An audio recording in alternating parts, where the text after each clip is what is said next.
So today I ventured to Morecambe, which is over in Lancaster, and yeah, it was a great day. The sun was out, the sun was shining. First time I've ever visited here, and it looked great. So we started off with a stroll along the promenade. As you can see, the tide was right out. There's many places to visit here, and we couldn't really cram it all into one day. But as you walk along the promenade, you're met with the sailing club on your right. There was ice cream vans there. Also on the left hand side there was a park. Actually the park was quite big and it looked quite fun for the kids to actually play on. So if the weather's just right, you can do this for the day.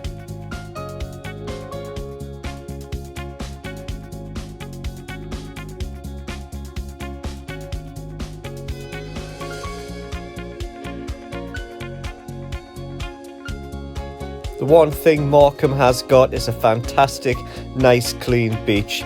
And if the weather's just right, like again it was today, you could spend all day there.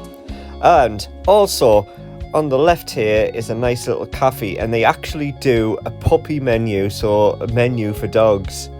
As I walked a bit further along, there was this kind of a salt course for kids, so Morecambe has really thought about keeping the kids interested. Also, a very famous statue was here in Morecambe that catches everyone's attention. Yes, you may have heard of it, Eric Morecambe, out of Morecambe and Wise. Really great to see that there. As like any seaside town, there is amusement, arcades, pubs, places to eat, and this fantastic train which will take you all the way along to the opposite side of the promenade. I've attached the prices here so you can see the prices there, how much it costs for the day. You can buy single tickets, day tickets, and it picks you up at the other end of the promenade. Also quirky shops, and I've also seen this chef somewhere before, very identical to the chef that used to stand outside the Hobson pub in County Durham. Whether it was the same one, I don't know. But you've just seen the Winter Gardens there, many performances. But what caught my eye was this magnificent travelling fairground.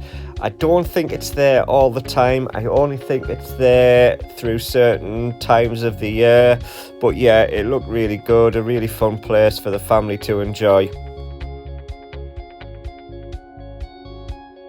However, this ride looked like it'd been in storage for many years as they were clearing the dust and all the mechanic dust off it. As always, the lifeboat area of any seaside town is so important. There was a gift shop there, places where you could donate money to as well. I had a little stroll down this pier onto the beach. You've got to be quite careful because what I thought was sand was actually quite muddy, and I got stuck a little bit. My shoes were absolutely covered in mud. So yeah, you have to be really careful where you walk in here on the promenade, or on the beach, sorry, I should say.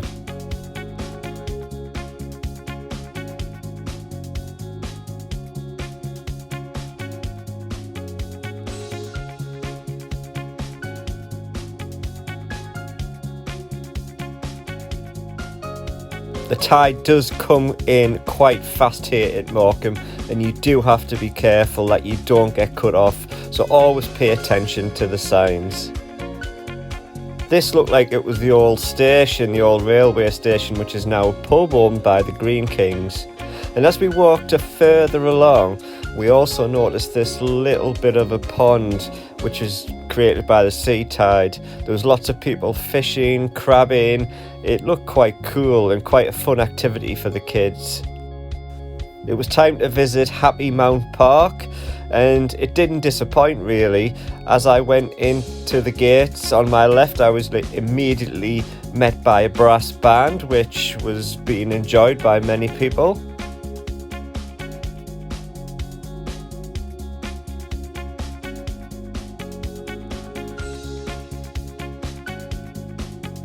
There's lots of activities to do inside this park, including the crazy golf course there, cafe, gift shop, also these mini trampolines where kids can have hours of fun jumping up and down.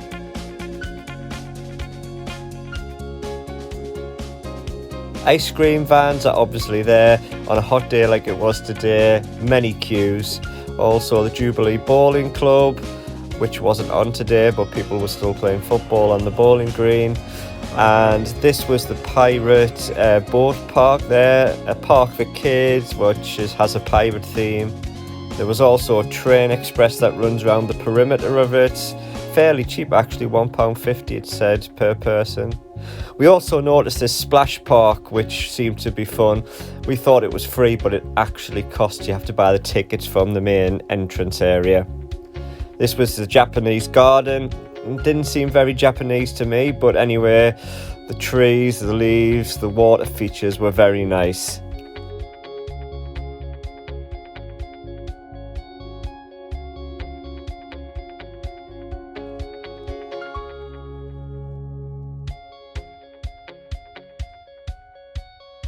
So as we ventured through the Japanese garden, we came to an opening to find that there was another park, another little park within Happy Mount Park, another place for kids to really enjoy themselves and the families just to have a sit, a bit of a picnic.